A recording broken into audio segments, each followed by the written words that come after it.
Real ID delayed by at least 1 year in Senate stimulus bill. Washington. The deadline to obtain a Real ID, federally mandated identification that will be needed for passengers to board aircraft, will be extended until at least September 2021, a year past the current deadline, according to a draft version of the Senate stimulus bill obtained by CNN. Before the coronavirus pandemic swept across the U.S., states were preparing to issue residents Real ID-compliant driver's licenses or identification by the October 1 deadline. As of last month, only about 35% of U.S. IDs complied with the Real ID Act, a post-9/11 law that establishes security standards for licenses. Once in effect, travelers flying commercially in the U.S. will need to have a Real ID, which is marked by a star on the top of the card. Even before the outbreak, it was unlikely that all states would meet the deadline.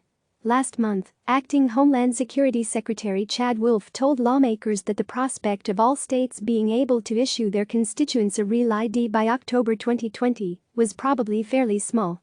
The Department of Homeland Security, which is responsible for the identification program, is evaluating options regarding the new deadline, a department official told CNN.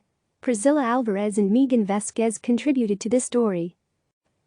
Click subscribe to receive the latest news.